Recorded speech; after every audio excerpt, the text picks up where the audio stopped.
পেলাম বারাইপুরের বুকে যে 12 বছরের নাবালিকা আমার রিমি খাতুন বোনটাকে কিছু হারমাত কিছু দুষ্কৃতীরা রাতের অন্ধকারে তাকে ধর্ষণ করে।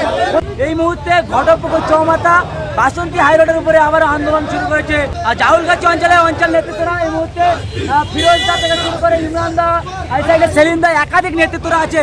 বারাইপুরে আমাদের যে নিরীহ 12 বছরের মেয়েকে যেভাবে বিজেপির দ্বারা বিজেপি যারা কর্মীরা আছে তারা যে ধর্ষণ করেছে, এই মুহূর্তে দাঁড়িয়ে আছে বাসন্তী হাইরোড ঘটকপুকুর চৌমাথা। আর এখান থেকেই শুরু হয়েছে আইএসএফের মহিলা নেতৃত্বরা, এখানে অপরদিকে আছে আইএসএফের একাধিক নেতৃত্বরা, জাউলগাছি অঞ্চল নেতৃত্বরা এই মুহূর্তে ফিরোজ দা থেকে শুরু করে ইমরান দা, সেলিম দা, একাধিক নেতৃত্বরা আছে। এবং জানেন যে রাজ্য সরকার এখন নতুন করে যখন পুলিশ মন্ত্রী শুভেন্দু অধিকারী হলো, সেই আবার নতুন করে কিন্তু রাজ্যে ধর্ষণের আবার অভিযোগ উঠছে। এই মুহূর্তে পুলিশ কতটুকু একেবারে স্টেপ নিতে পারবে এটাও কিন্তু একেবারে দেখার অপেক্ষায়।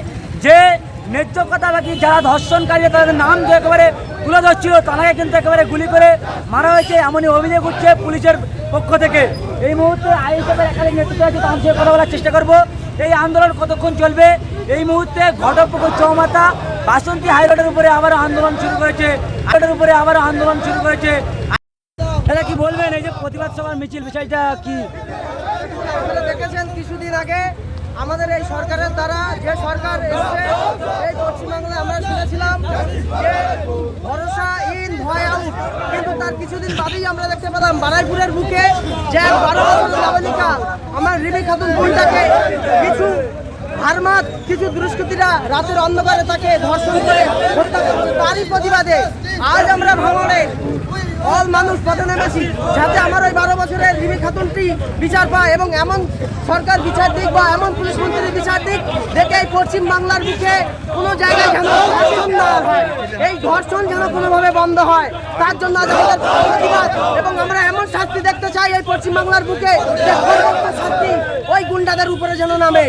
কি বলবেন, এই যে সরকার আসলো এবং এই যে রাজ্যের পুলিশ মন্ত্রী শুভেন্দু অধিকারী, সেই পুলিশ একবারে সুটাউট করলো, যেভাবে গুলি করে একজনকে যে বারংবার অভিযুক্তদের নাম বলছিল তাকে গুলি করে মারলো, এর মধ্যে কি কোনো হতা নুকিয়ে আছে? শুনুন, আইনের বিষয়ে বলার নাই, তবুও পুলিশ মন্ত্রীর কাছে অনুরোধ করবো যে স্যার আপনি আপনার সেই চোখ দিয়ে দেখুন।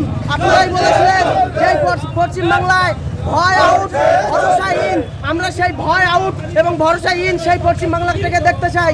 এই যে 12 বছরে আমার বোনটা আজকে চলে গেছে, তার যে দোষীরা এর সঙ্গে তাকে এমন শাস্তি দেওয়া হোক যেন পশ্চিম বাংলার কোনো ব্যক্তি ধর্ষণ করতে গেলে 100 বার যেন সেই রিমি খাতুনের বোনটার কথা মনে পড়ে এবং তার ধর্ষকদের এমনভাবে শাস্তি দেওয়া হয়েছে যেন প্রতিটা মুহূর্তে মানুষের সেই ধর্ষকদের যেন পুরো আঙুল চোখে আঙুল দিয়ে পশ্চিম বাংলার মানুষকে দেখিয়ে দেওয়া যায়।